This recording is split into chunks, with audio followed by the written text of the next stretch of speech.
kelompok kami, yang dimana di sini materi kami tentang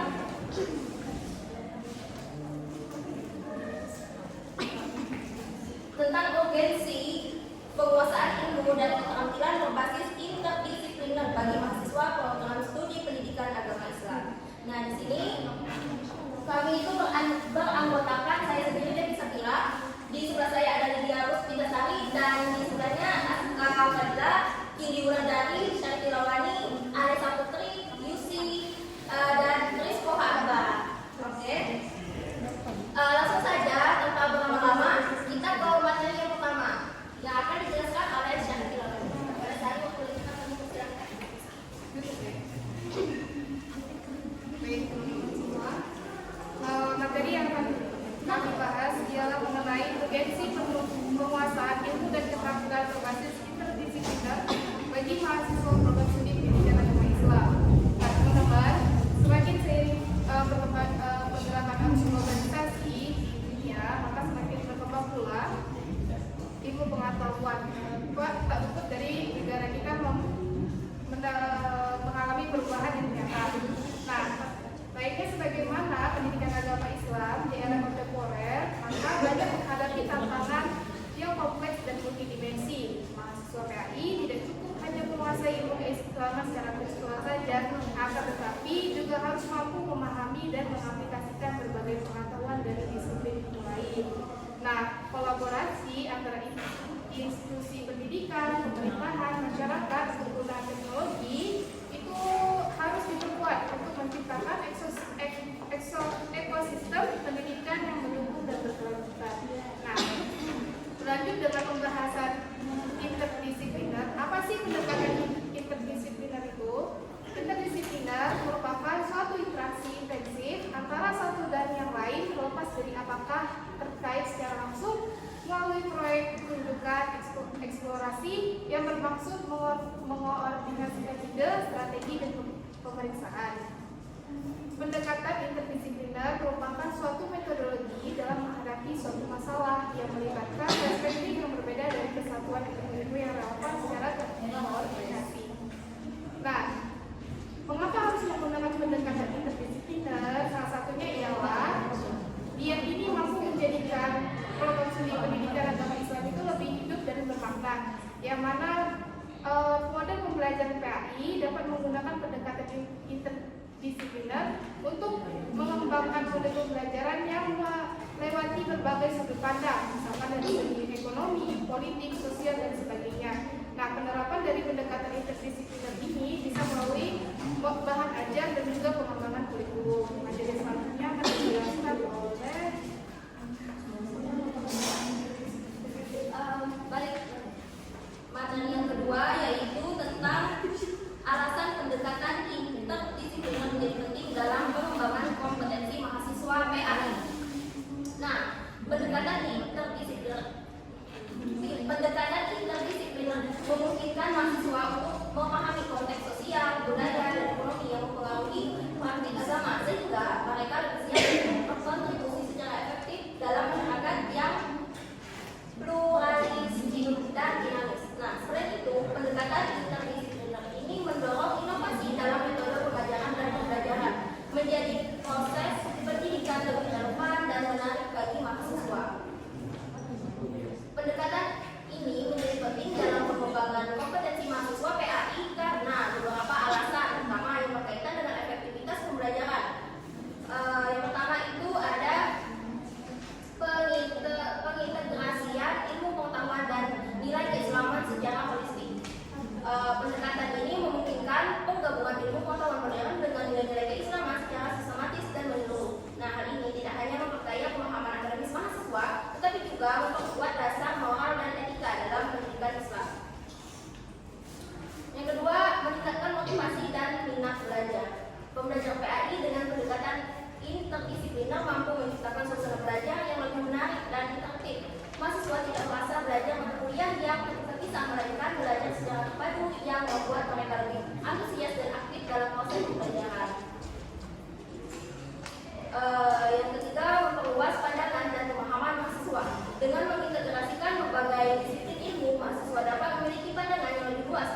Baiklah, selanjutnya saya akan menjelaskan mengenai peran pendekatan interdisipliner dalam membentuk sikap moderat dan toleransi mahasiswa PAI di tengah masyarakat multikultural. Pendekatan interdisipliner dalam pendidikan agama Islam berperan penting dalam membentuk sikap moderat dan toleransi mahasiswa, khususnya di tengah masyarakat yang multikultural. Pendekatan ini menggabungkan berbagai disiplin ilmu sehingga pembelajaran PAI tidak hanya fokus pada aspek teologis, tetapi juga mengaitkan nilai-nilai agama dengan pengetahuan umum, sosial, budaya, dan pengalaman yang nyata. Nah, pendekatan interdisipliner dalam PAI ini berperan penting dalam membentuk sikap moderasi dan toleransi mahasiswa PAI di masyarakat yang multikultural dengan berbagai cara, yakni yang pertama dengan mengintegrasikan nilai-nilai agama dengan berbagai disiplin ilmu lain seperti sosial, sejarah, sains, dan teknologi sehingga pembelajaran menjadi lebih kontekstual dan relevan dengan realitas sosial yang beragam.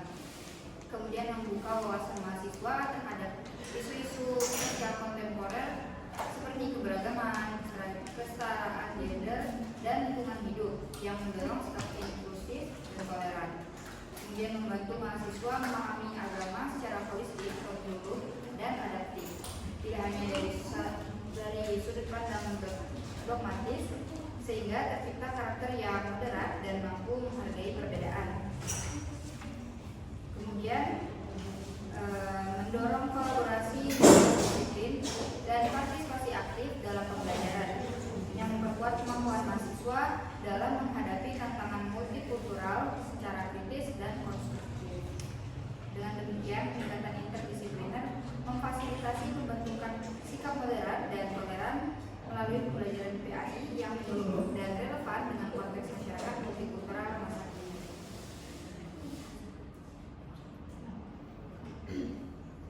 Selanjutnya ada alasan pendekatan interdisipliner dalam tempat meningkatkan daya saing lulusan prodi PAI di dunia kerja. Pendekatan interdisipliner dalam mata kuliah pendidikan agama Islam dirancang untuk mengintegrasikan nilai-nilai keislaman dengan berbagai disiplin ilmu lain yang relevan. Hal ini bertujuan untuk menghasilkan lulusan yang tidak hanya memahami ajaran agama secara mendalam, tetapi juga mampu mengaplikasikannya dalam konteks keilmuan dan profesional yang lebih luas. Dalam hal ini, pandangan dan analisis dalam PAI memanfaatkan dan mengaitkan berbagai disiplin ilmu serta diskursus kontemporer. Tujuan akhirnya adalah mencetak ilmuwan dan yang profesional yang beriman dan bertakwa kepada Tuhan Yang Maha Esa, beramal mulia, memiliki etos kerja serta menjunjung tinggi nilai-nilai kemanusiaan dan kehidupan. Maka kuliah PAI dirancang bukan hanya sebagai penyampai doktrin keagamaan, tetapi sebagai sarana membentuk cara berpikir mahasiswa yang kritis, terbuka, dan mampu merespon tantangan zaman. Pendekatan interdisipliner berarti PAI dikaitkan dengan ilmu-ilmu lain seperti sosiologi, psikologi, filsafat, bahkan teknologi. Mahasiswa diajak memahami bahwa nilai-nilai Islam tidak berdiri sendiri, melainkan bisa menjadi dasar etika dan orientasi dalam berbagai aspek keilmuan dan profesi. Pendekatan interdisipliner dapat meningkatkan daya saing lulusan program studi pendidikan agama Islam di dunia kerja karena ada beberapa alasan. Yang pertama, seperti kemampuan berpikir kritis dan analisis yang lebih luas. Lulusan yang terpapar berbagai disiplin ilmu akan memiliki sudut pandang yang lebih kaya dan mampu menganalisis permasalahan secara lebih komprehensif. Yang kedua, peningkatan keterampilan kolaborasi dan komunikasi. Pendekatan interdisipliner mendorong mahasiswa untuk bekerja sama dengan berbagai bidang keilmuan sehingga meningkatkan kemampuan berkomunikasi lintas sektor. Yang ketiga, kesesuaian dengan tuntutan dunia kerja modern. Dunia kerja saat ini menuntut lulusan yang tidak hanya ahli di satu bidang, tetapi juga memiliki wawasan luas dan fleksibel dalam beradaptasi dengan berbagai tantangan lintas bidang. Yang keempat, ada inovasi dalam pengembangan pendidikan agama Islam. Integrasi dengan ilmu lain seperti psikologi, teknologi, pendidikan, atau manajemen memungkinkan lulusan PAI menciptakan metode pembelajaran yang lebih efektif dan relevan. Dan yang terakhir, daya saing dalam bidang non tradisional. Dengan pendekatan interdisipliner, lulusan PAI tidak hanya tetapi juga dapat berkiprah di bidang media, teknologi, kewirausahaan, dan pengembangan masyarakat. Baiklah, selanjutnya contoh konkret penerapan pendekatan interdisipliner dalam pembelajaran dan kegiatan mahasiswa PAI. Dalam konteks pendidikan, pendekatan interdisipliner memberikan pengalaman belajar yang kaya dengan menghubungkan materi dari berbagai bidang studi. Dalam kegiatan mahasiswa, ini bisa diimplementasikan dengan membuat proyek penelitian yang mengintegrasikan PAI dengan bidang lain. Seperti contohnya kajian sosial tentang nilai-nilai Islam dalam hukum adat lokal di desa Sari. Contoh konkretnya, yang pertama itu ada pembelajaran membahas ayat-ayat Al-Quran tentang alam dengan mata pelajaran IPA. Misalnya membahas surat Ar-Rum ayat 20-25 tentang tanda-tanda kebesaran Allah di alam semesta, kemudian menghubungkan dengan konsep-konsep ilmiah dalam mata pelajaran IPA seperti biologi, dan astronomi. Yang kedua itu kegiatan mahasiswa. Penelitian tentang nilai-nilai Islam dalam hukum adat lokal di desa Petali, misalnya mahasiswa dapat menggabungkan studi PAI dengan penelitian lapangan tentang hukum adat di desa Petali. Mereka bisa menganalisis bagaimana nilai-nilai Islam mempengaruhi praktik hukum adat dan bagaimana hukum adat mempengaruhi pemahaman dan penerapan adat Islam dalam masyarakat. Terima kasih. Selanjutnya, hambatan dan tantangan yang dihadapi. Salah satu tantangan utama yang dihadapi adalah kuatnya cara pandang tekstual, konservatif, dan tradisional dalam memahami Islam, baik di kalangan pendidik maupun mahasiswa. Banyak pihak yang masih berpandangan bahwa studi Islam seharusnya hanya difokuskan pada kajian agama seperti normatif dan teologis tanpa perlu melibatkan disiplin ilmu seperti sosiologi, filsafat, psikologi, sejarah, atau bahkan ilmu kontemporer lainnya. Selain itu, sistem pendidikan yang belum sepenuhnya mendukung integrasi antar disiplin juga menjadi tantangan tersendiri. Kurikulum di banyak lembaga pendidikan Islam cenderung bersifat parsial dan belum mengakomodasi keterkaitan antara ilmu keislaman dengan konteks sosial dan budaya modern. Hal ini membuat mahasiswa PAI kesulitan untuk mengaitkan ajaran-ajaran agama dengan realitas kehidupan sehari-hari. Tantangan berikutnya terletak pada sumber daya manusia, terutama dosen atau tenaga pengajar yang belum semuanya memiliki pemahaman dan kompetensi dalam menerapkan pendekatan interdisipliner.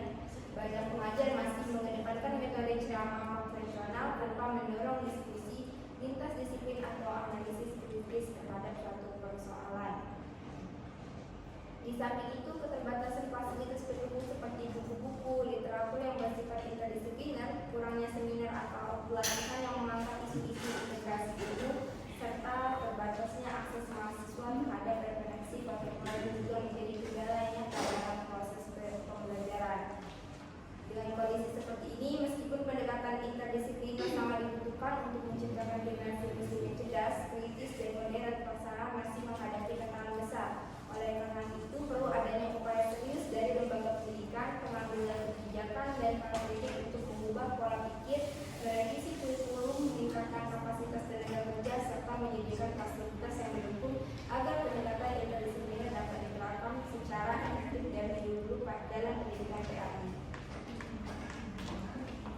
Selanjutnya, implementasi pendekatan interdisipliner di lingkungan Prodipai. Pendekatan interdisipliner merupakan suatu pendekatan pembelajaran yang menggabungkan dua atau lebih disiplin ilmu untuk membahas suatu tema atau permasalahan secara komprehensif.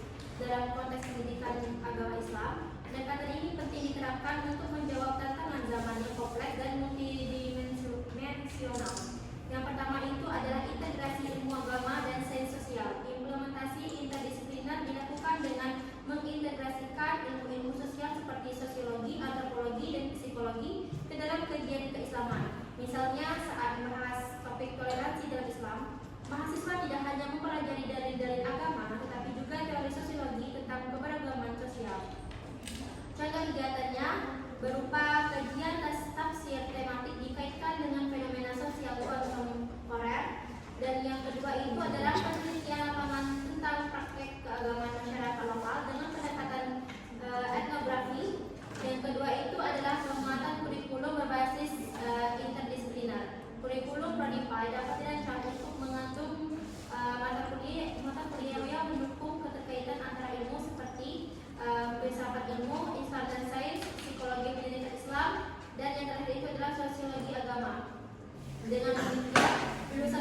mahasiswa program studi agama Islam (PAI) dalam konteks pembelajaran, penelitian, pengabdian pada masyarakat.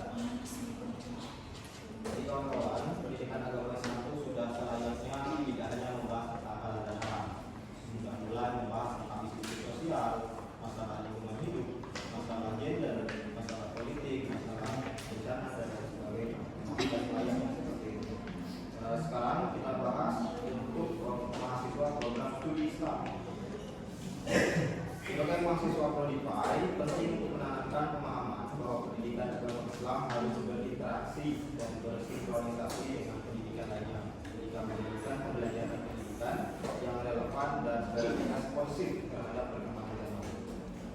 Terlebih jika kita membahas tentang 4.0 atau 4.0, ketika pendidikan sudah berbasis digital, di mana peranan guru dalam pendidikan peserta didik sangat sedikit, bahkan perannya dapat digantikan oleh alat-alat digital pendidikan.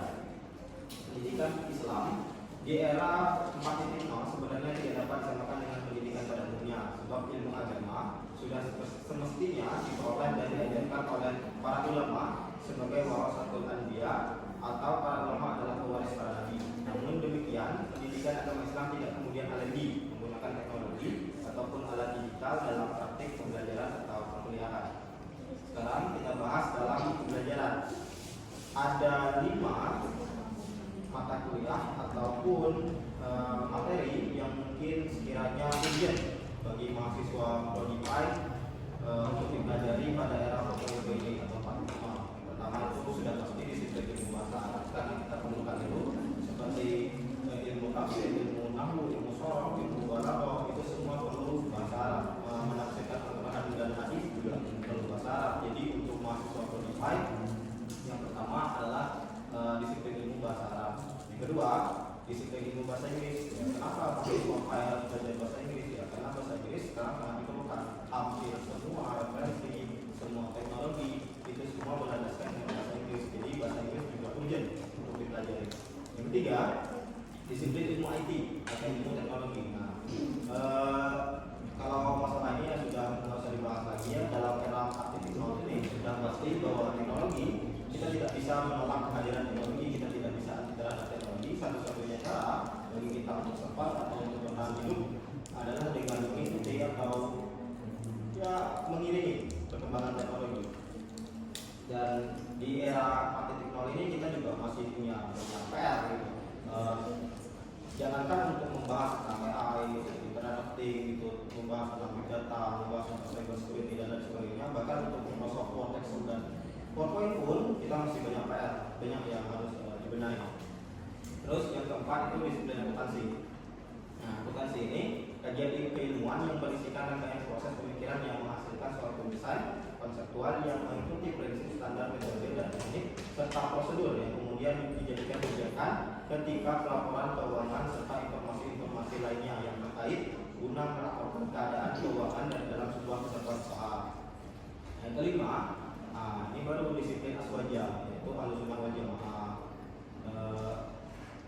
Penggabungan dua suku kata yaitu Ahlussunnah dan Al-Jamaah. Pengertian as-sunnah merupakan suatu sikap mencontoh dan mengikuti Nabi SAW serta sahabat-sahabatnya baik dalam hal ilmu, amal, akhlak, serta segala seni kehidupannya. Sedangkan sunnah adalah mengikuti dan berpegang teguh pada ajaran yang datangnya dari Rasulullah SAW atau Al-Quran dan dilanjutkan oleh para sahabat serta semua orang yang mengamalkan ajaran atau ijtihad. Itu untuk 5 mata kuliah ataupun materi yang sekiranya lebih baik dikuasai oleh mahasiswa prodi PAI di era 4.0 ini. Tentunya dalam penelitian PAI juga penelitian interdisipliner itu memungkinkan para peneliti menggabungkan keilmuan dari berbagai bidang agar memperoleh pemahaman yang lebih luas dan mendalam tentang suatu fenomena atau masalah. Dan ini memungkinkan penciptaan solusi yang lebih terintegrasi dan menyeluruh. Penelitian interdisipliner membutuhkan kerjasama ahli dari berbagai bidang. Pendekatan interdisipliner sangat penting untuk memahami dan menginterpretasi fenomena sosial, agama, sejarah, budaya dan yang terkait dengan Islam dalam studi Islam. Dan pendekatan interdisipliner ini menjadikan penelitian Islam menjadi penelitian yang menarik yang menyebabkan perkembangan studi Islam. Islam yang awalnya hanya secara doktrinal dan historis saja, karena ia tersedia untuk semua orang. Islam menjadi fenomena yang sangat kompleks karenanya. Islam bukan hanya aturan resmi tentang cara hidup. Islam telah berkembang menjadi sistem budaya, peradaban, ekonomi, dan politik yang sah. Itu untuk penelitian. Yang ketiga itu dalam pengabdian kepada masyarakat. Fungsi interdisipliner ini yaitu membangun dialog antar agama melalui pendidikan dialog antar agama adalah pendekatan untuk menciptakan pemahaman, toleransi, dan kerukunan di masyarakat yang beragam dengan mengintegrasikan studi komparatif agama dan keterampilan dialogis dalam kurikulum sejak usia dini hingga pendidikan tinggi. Yang kedua, mencegah ekstremisme. Pendidikan memainkan peran krusial dalam mencegah ekstremisme dengan membekali siswa dengan kesadaran, toleransi, dan pemahaman yang mendalam tentang keberagaman budaya dan agama. Yang terakhir itu studi kasus program pendidikan agama di negara multikultural. Program pendidikan agama di negara multikultural seperti Kanada, Singapura, Inggris, Australia, dan Malaysia memainkan peran penting dalam membangun kohesi sosial dan mendorong pemahaman lintas budaya. Di Kanada, peningkatan inklusif dan pendidikan agama mengurangi prasangka dan meningkatkan toleransi melalui pengajaran tentang berbagai tradisi keagamaan. Singapura mempromosikan harmoni sosial melalui pembelajaran lintas agama dan kegiatan kolaboratif, sementara Inggris mengintegrasikan pendidikan agama dalam pendidikan kewarganegaraan untuk mengajarkan nilai-nilai universal. Australia menggabungkan pendekatan interdisipliner yang mencakup studi agama, etika, dan kehidupan, sedangkan Malaysia fokus pada mengajarkan prinsip-prinsip Islam dengan cara inklusif yang menghormati keagamaan lainnya. Itu saja dari pemateri acara ini. Saya kembalikan kepada Bapak. Baik, terima kasih Pak Dani. Itu saja dapat kami sampaikan. Mungkin di sini teman-teman ada yang mau tahu boleh ditanyakan. Kami buka sesi tanya jawab. Kepada yang ingin bertanya silakan untuk mengangkat tangan. 1. Soleh, Dela, tak. Oke. Kepada Soleh silakan. Kalau norma sosialisasi suatu perkembangan zaman seperti yang disebut di Muka, terus gimana caranya suatu masyarakat tetap menganggap punya identitas budaya yang tetap? Baik, terima kasih. Selanjutnya kepada Dela silakan.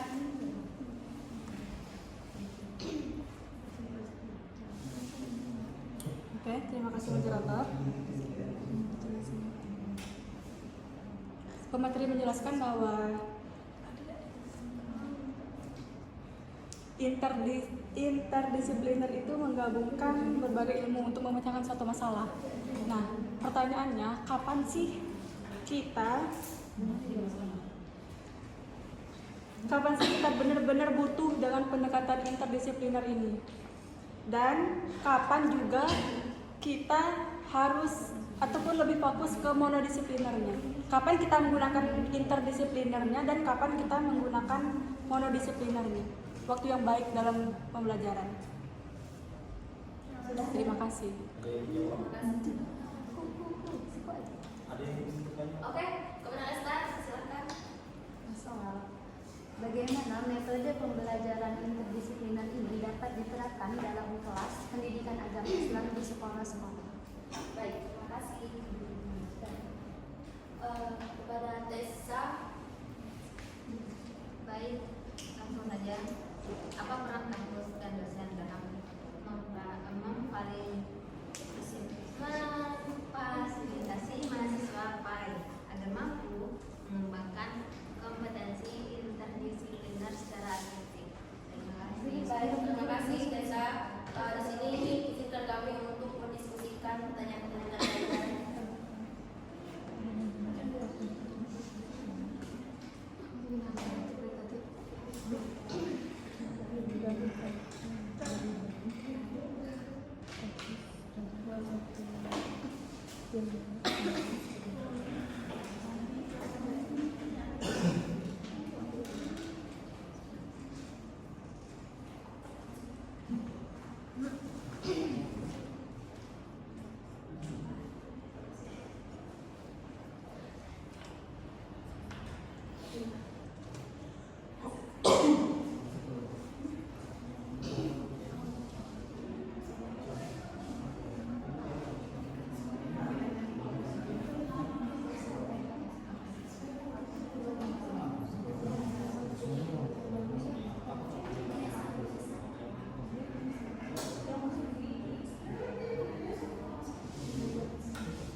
Salah satunya itu adalah penentuan hilal.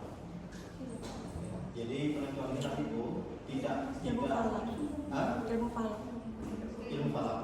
Ya, penentuan hilal itu bukan hanya tentang ilmu agama saja, tapi juga memerlukan ilmu astronomi. Harus memahami ilmu astronomi, menghitung berapa derajat hilal. Hilal itu anak bulan. Anak bulan berapa derajat, baru bisa dikatakan bahwa apakah besok itu jatuh 1 Ramadan atau tidak. Nah, itu mungkin menjadi salah satu contoh konkret interdisipliner yang saya tahu gitu kan. Dan untuk monodisiplinarnya mungkin akan dijelaskan oleh Sri Jelawan. Nah, untuk monodisiplinarnya itu misalkan dalam pembahasan akidah itu harus satu dalam satu ilmu saja, ini berkaitan dengan keyakinan. Nah, ketika menggunakan interdisipliner itu berkaitan dengan kebanyakan ilmu itu dengan kehidupan sehari-hari. Jadi menggabungkan antara keilmuan satu dengan keilmuan lain. Sedangkan monodisiplin itu tuh tidak hanya tidak mengaitkan dengan keilmuan lain. Kenapa? Kalau misalkan di dalam akidah bergabung dengan keilmuan lain, rata-rata itu banyak yang melenceng. Dan contoh lainnya itu fikih. Tapi fikih ini dari yang kami baca itu ada faktor dari yang lain juga. Karena di dalam sosial, misalkan dari fikih itu sebenarnya ada 2, akidah dan fikih. Tapi menurut kami fikih itu tidak termasuk dalam mono, karena fikih itu aspeknya bukan hanya pada agama saja, tapi kepada keadaan sosial yang ada terjadi di masyarakat. Kalau itu seperti itu. Oke, di sini ada teman-teman yang ingin menambahkan atau menyanggah? Tidak ada, kita lanjut ke pertanyaan selanjutnya. Pertanyaan dari Soleh. Kalau norma sosial bisa berubah sesuai perkembangan zaman seperti yang disebut di makalah, terus gimana caranya suatu masyarakat itu bisa tetap dianggap punya identitas budaya yang tetap? Yang akan dijawab oleh Alessa dan Yusi pada pertanyaan masyarakat. Norma sosial memang bisa berubah seiring waktu, misalnya seperti norma berpakaian, cara berkomunikasi atau peran gender. Tapi identitas budaya sebuah masyarakat tetap bisa bertahan karena identitas itu tidak hanya ditentukan oleh norma sesaat, melainkan oleh nilai-nilai dasar, simbol, bahasa, sejarah, dan praktek-praktek budaya yang diwariskan dan dijaga secara kolektif. Ada beberapa faktor yang dapat membantu menjaga identitas budaya meskipun norma berubah. Yang pertama, nilai inti yang konsisten. Meskipun cara mengekspresikan yang berubah, nilai dasar seperti gotong royong, hormat pada orang tua, atau solidaritas komunitas tetap dipertahankan. Yang kedua, simbol budaya dan tradisi. Bahasa seperti bahasa daerah, upacara adat, makanan tradisional, dan kesenian tetap dijaga dan diwariskan, meskipun mungkin dikemas ulang agar relevan dengan zaman. Yang ketiga, ada pendidikan dan sosialisasi budaya seperti lewat keluarga, sekolah, dan komunitas. Generasi muda dikenalkan pada akar budayanya meski mereka hidup di zaman yang berbeda. Dan yang terakhir, adaptasi tanpa kehilangan jati diri. Budaya bisa beradaptasi, misalnya tari tradisional bisa tampil dalam bentuk modern tanpa kehilangan esensinya. Jadi, perubahan norma tidak otomatis menghapus identitas budaya, selama elemen-elemen dasar budaya tetap dihargai dan dihidupkan. Baik, bagaimana Soleh? Sudah. Di sini ada teman-teman yang ingin menambahkan atau menyanggah? Tidak ada. Berarti kita lanjut ke pertanyaan selanjutnya. Pertanyaan dari Tessa. Pertanyaannya itu, apa peran kampus dan dosen dalam memfasilitasi mahasiswa PAI agar mampu mengembangkan kompetensi interdisipliner secara efektif? Akan dijawab oleh Cindy Wulandari. Baik, yang pertama itu ada peran kampus yang menyediakan kurikulum yang terintegrasi atau mengembangkan kurikulum yang memadukan aspek akademis dan praktis. Yang kedua itu fasilitas pendukung, menyediakan fasilitas seperti perpustakaan, laboratorium, dan teknologi yang memadai untuk mendukung pembelajaran dan penelitian interdisipliner. Yang ketiga, lingkungan akademik yang kondusif, menciptakan lingkungan yang mendukung diskusi, penelitian, dan proyek kolaboratif antar disiplin ilmu. Yang kedua, peran dosen, mengembangkan metode pembelajaran yang inovatif, menggunakan metode pembelajaran yang mendorong pemikiran kritis, analisis, dan sintesis antar disiplin ilmu. Yang kedua, memimpin dan mendampingi, memberikan bimbingan dan pendampingan kepada mahasiswa dalam mengembangkan proyek penelitian atau tugas yang memerlukan kompetensi interdisipliner. Yang ketiga, mengintegrasikan materi antardisiplin ilmu, menghubungkan materi PAI dengan disiplin ilmu lain seperti psikologi, sosiologi, atau filsafat untuk memberikan pemahaman yang lebih luas dan mendalam. Yang keempat, terakhir, mendorong diskusi dan refleksi, mengadakan diskusi dan refleksi yang mendorong mahasiswa untuk berpikir secara interdisipliner dan mengembangkan solusi yang holistik. Terima kasih. Bagaimana Tessa?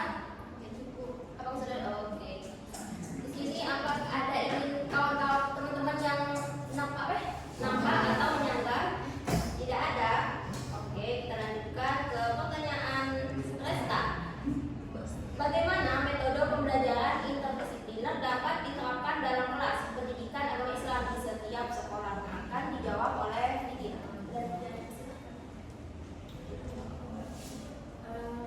Jawabannya itu adalah metode pembelajaran interdisipliner itu dapat diterapkan dalam kelas pendidikan agama Islam dengan cara menghubungkan konsep-konsep keagamaan dengan disiplin ilmu lain agar pembelajaran lebih kontekstual, relevan, dan holistik. Ada beberapa tahapan cara penerapannya. Yang pertama itu adalah kolaborasi dengan mata pelajaran lain. Contohnya itu adalah mengintegrasikan PAI dengan pelajaran IPS atau sejarah. Misalnya saat membahas sejarah peradaban Islam, guru bisa mengajak siswa memahami konteks sosial politik zaman tersebut. Ada juga contoh itu adalah dalam pelajaran bahasa Indonesia. Teks-teks ceramah atau kisah-kisah Nabi dapat digunakan sebagai bahan bacaan atau latihan menulis. Yang kedua itu adalah proyek tematik terpadu. Itu adalah siswa bisa mengerjakan proyek-proyek yang menggabungkan nilai-nilai agama dengan ilmu lain.